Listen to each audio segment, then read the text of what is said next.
Bonjour à toutes, bonjour à tous, soyez les bienvenus dans l'émission Comme Toujours. Vous le savez, Comme Toujours, c'est une émission consacrée au patrimoine vivant, qu'on appelle aussi le patrimoine immatériel, les savoir-faire d'hier et d'aujourd'hui. Et aujourd'hui, mesdames et messieurs, on vous propose de parler d'un anniversaire, mais attention, pas n'importe quel anniversaire, ce sont les 50 ans de la départementalisation du SDIS, 1973-2023, un bond dans le temps.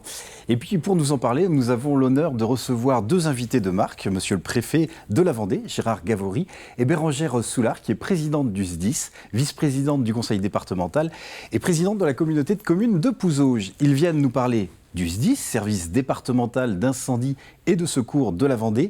Finalement, ils viennent mettre en avant nos héros, les pompiers.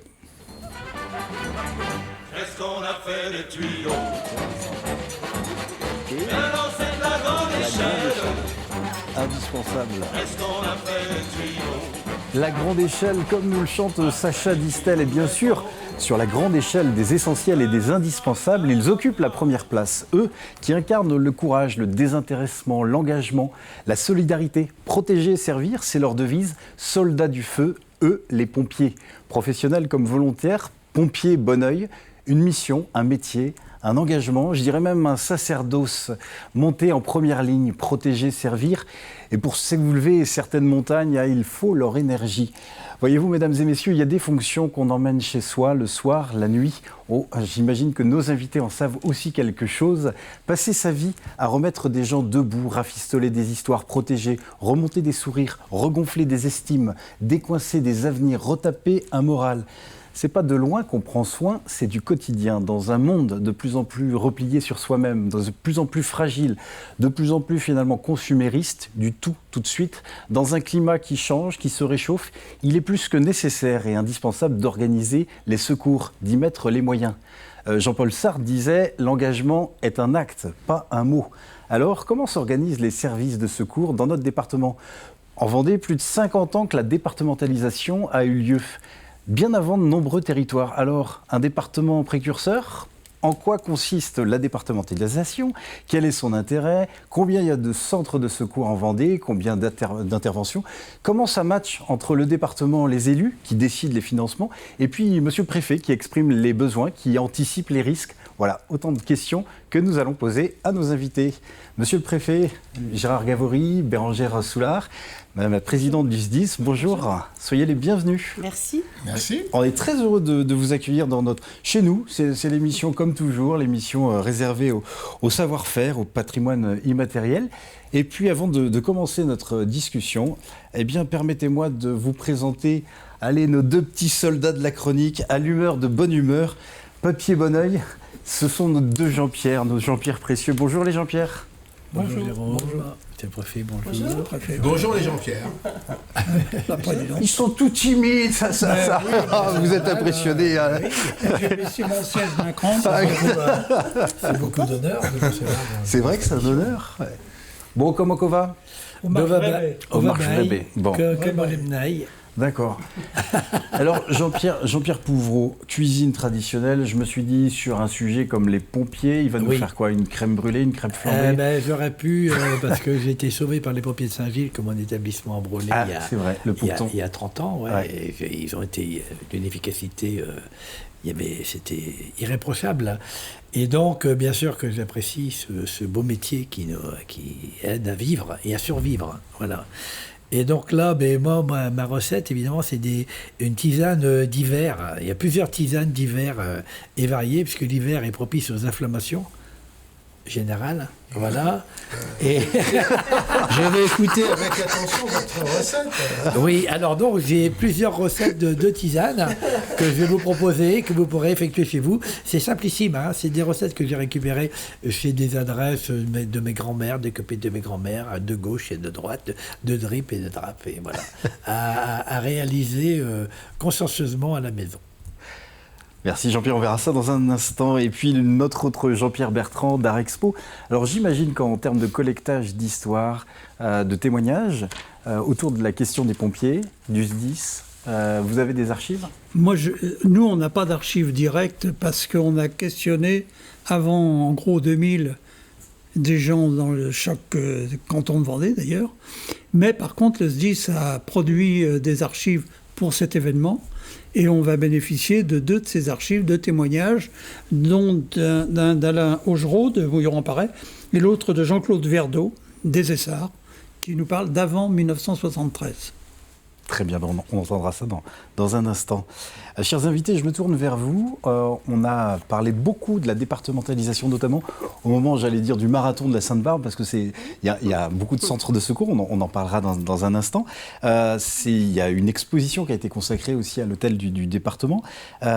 C'est quoi quel était le fonctionnement avant la départementalisation? C'est quoi exactement cette départementalisation? Alors ça répond à l'évolution des collectivités locales. Vous savez, la première collectivité, c'est la commune. La commune, ouais. Donc 1884, et on a organisé autour des communes le service, alors ça ne s'appelait pas comme ça, service incendie. Donc c'est les maires qui en étaient les patrons. Donc ils construisaient les casernes, ils recrutaient les pompiers. Et puis au fil de l'évolution, et plusieurs lois, il y a eu l'émergence du département. Donc je rappelle aussi que fut un temps où le préfet était ce qu'on appelle l'exécutif départemental avant la décentralisation. Donc, pour être simple, c'est-à-dire que compte tenu de l'évolution des risques, compte tenu de la difficulté de les contenir, il a paru nécessaire de renforcer la réponse opérationnelle et puis de renforcer aussi ce qu'on appelle la mutualisation des moyens.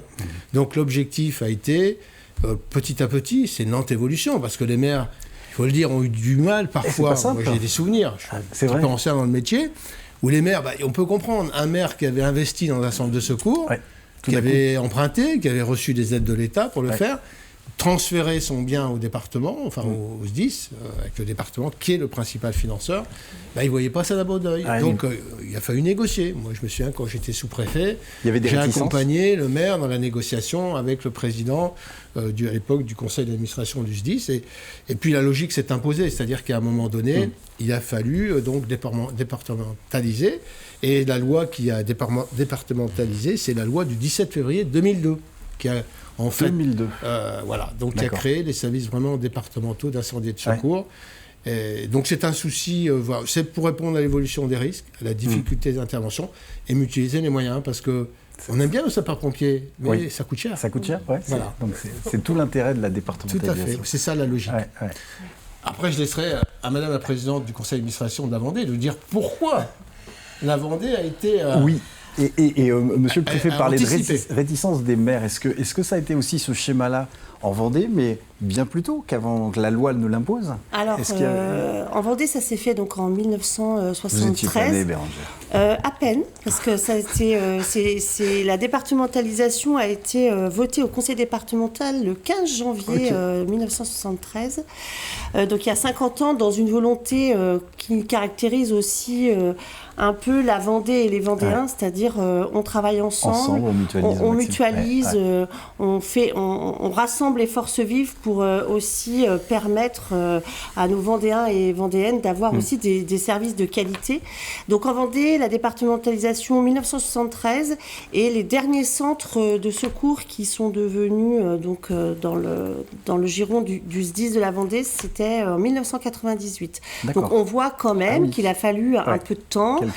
Il a fallu travailler, comme l'a dit Monsieur le Préfet, avec les élus, mais dans l'idée de construire un SDIS plus moderne aussi, un service où on modernise à la fois les tenues, on modernise, on donne les moyens immobiliers de mieux fonctionner, et puis tout ça dans l'intérêt des habitants. Donc en fait, ça a été un travail de longue haleine, et aujourd'hui, on est sur... pour nous, une histoire plus ancienne, et puis qui rend aussi le SDIS de la Vendée plus mature sur certains sujets. Donc c'est plutôt... comme on le voit d'ailleurs pour les grands syndicats qui sont... que ça soit d'électricité, des déchets, de l'eau. Donc en fait, c'est une pratique... c'est dans l'ADN de la Vendée, ça. C'est une pratique qu'on aime en Vendée, donc voilà. Mais ça s'est fait quand même tout au long de ces quelques années où il a fallu convaincre, il a fallu aussi faire preuve de persuasion. Et puis je pense que aujourd'hui, on en voit tous les bénéfices. On en voit tous les bénéfices.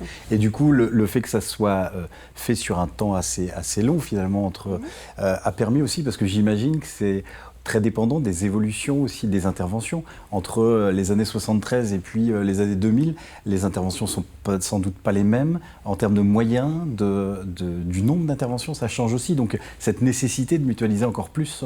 Ah bah oui, et puis de s'adapter aussi Et de s'adapter, aux enjeux ouais. et aux risques qui nous arrivent. Donc avec un département très particulier, puisqu'on a quand même les risques du littoral. Du littoral, complètement. Donc voilà, et puis on voit aussi qu'avec le réchauffement climatique, surtout l'été dernier, enfin Monsieur le Préfet pourra peut-être en parler après, mais on voit qu'il y a des nouveaux, pour nous les feux de forêt par exemple, où il a fallu nous soutenir des départements qui ont beaucoup souffert, mais nous aussi en Vendée, on voit que malgré qu'on ne soit pas un département très forestier, mais en tout cas, on voit des feux de végétation, on voit avec le réchauffement climatique des choses qui nous arrivent. Et puis on parle beaucoup, on parle du feu, mais il y a aussi les tempêtes. On en a vécu 3 en un seul week-end. Donc en fait, ça veut dire s'adapter, ça veut dire continuer à se former, parce que les sapeurs-pompiers sont aussi des gens qui se forment beaucoup, justement pour pouvoir répondre à s'adapter à ces nouveaux risques. Donc la mutualisation, elle permet aussi tout ça, c'est-à-dire une meilleure cohérence, et puis aussi on réfléchit plus, on travaille de façon plus opérationnelle, et même les plus petits villages sont servis de la même façon que les plus grosses communes. Donc en fait, c'est au profit de tous les habitants tous les habitants du territoire vendéen.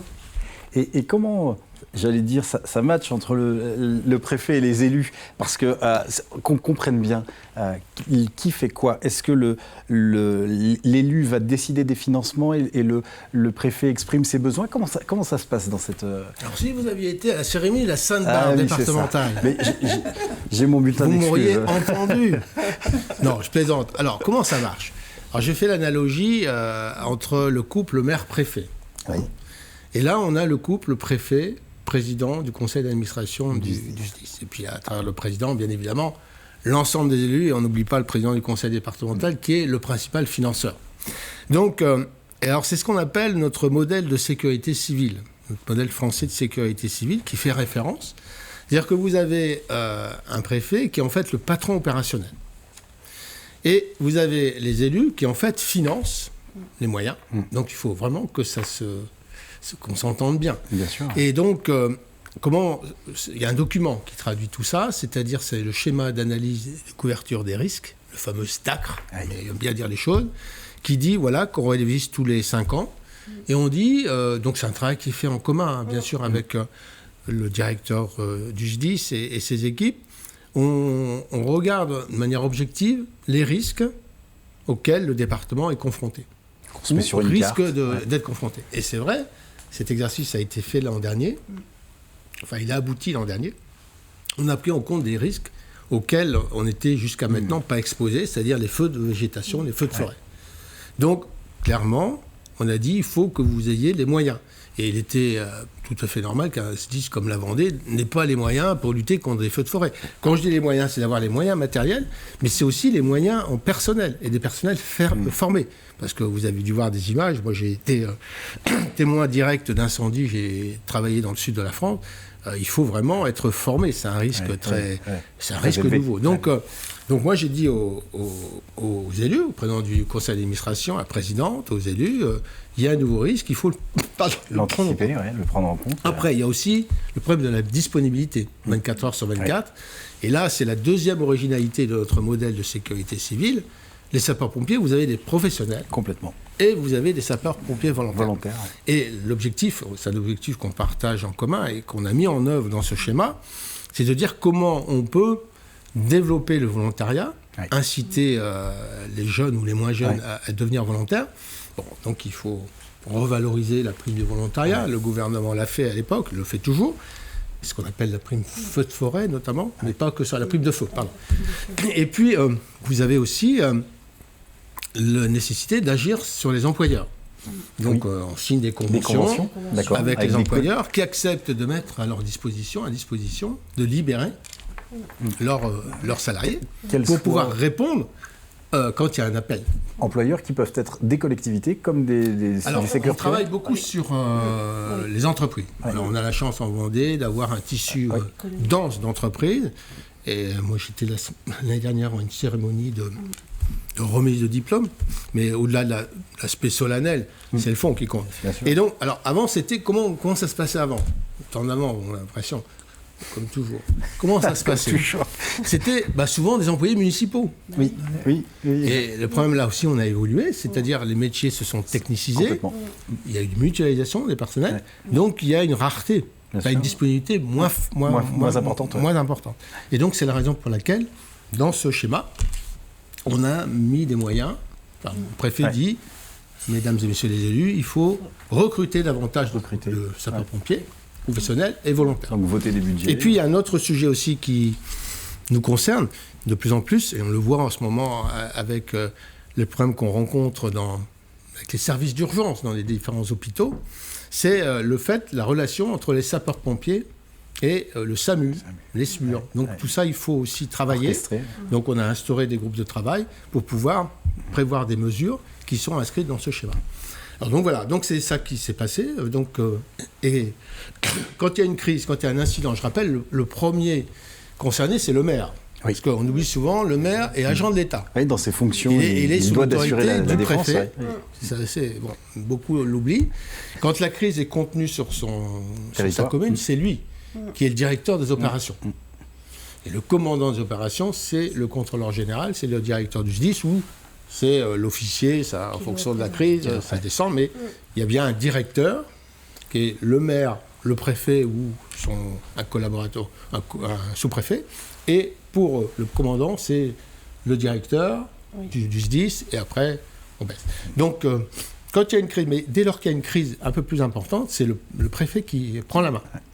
Donc, et il le fait. Alors, c'est ça qui fait la subtilité de notre modèle. Donc, il faut bien s'entendre, ce que je disais. Exactement, Et je dis ici, moi, je me félicite de la qualité des relations que nous entretenons avec, bien sûr, le conseil d'administration du SDIS et puis avec l'équipe opérationnelle, avec le contrôleur général, son adjoint, son état-major et tous les pompiers. Et je le disais, moi, je considère que le directeur du SDIS est un membre à part entière dans ce qu'on appelle l'équipe de sécurité, comme le colonel de gendarmerie, comme le directeur des sapeurs-pompiers, comme le sont le délégué militaire départemental, chacun dans leurs attributions. Mais c'est important de souligner cette nécessaire solidarité. Très bien. Je disais tout à l'heure dans le billet qu'il était des missions et des fonctions qu'on emmenait chez soi le soir, la nuit, c'est du 24/24. J'imagine qu'à vos postes, comme pour les pompiers, vous devez gérer des crises, gérer des urgences.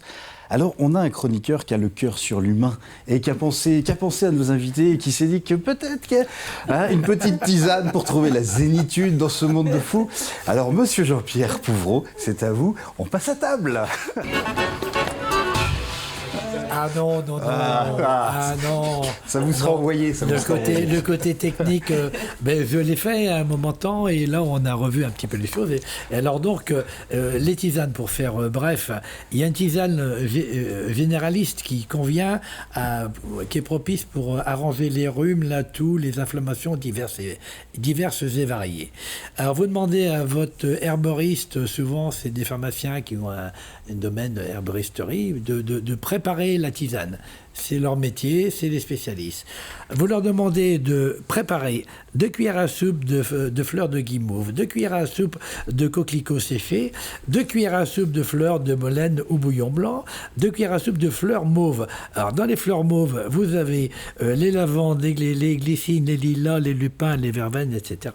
3 cuillères à soupe, 1 cuillère à soupe de fleurs de tussilane, 3 cuillères à soupe de fleurs de violette. Voilà, vous mettez ça dans 1 litre d'eau bouillante et vous buvez ça tous les jours, 2 ou 3 tasses pour faciliter un petit peu, faire passer un petit peu ce léger désagrément avant d'aller voir le docteur. Ça ne remplace pas le docteur. Attention. Alors autrement, vous avez l'infusion de feuilles de fenouil, 1 litre d'eau bouillante avec 2 cuillères à café de feuilles de fenouil, à laisser infuser également 1 quart d'heure, 20 minutes. Vous avez pour la gorge les feuilles séchées de guimauve, 20 minutes dans 1 litre d'eau bouillante. Vous avez l'infusion infusion de bourgeon d'épins, également très très bonne contre la toux et ses désagréments. Et évidemment, un truc qu'on conseille moins, mais qui se faisait à l'époque, c'est du vin de thym. 60 grammes de feuilles de thym, 1 litre de bon vin doux, à macérer pendant 8 jours, et vous buvez ça à dose homéopathique, tous les jours au gré de vos besoins le soir avant d'aller se coucher. Une bouteille par jour, alors, c'est ça? Je ne peux pas avoir de conseils là-dessus. Docteur Jean-Pierre, vous êtes phénoménal. Bon alors, j'ai vu que monsieur le préfet n'avait pas pu prendre de notes, donc vous lui ferez passer la recette quand même. Mais bien sûr, il n'y a pas de souci. Monsieur est un peu sorcier, c'est assez précis quand même. C'est très précis.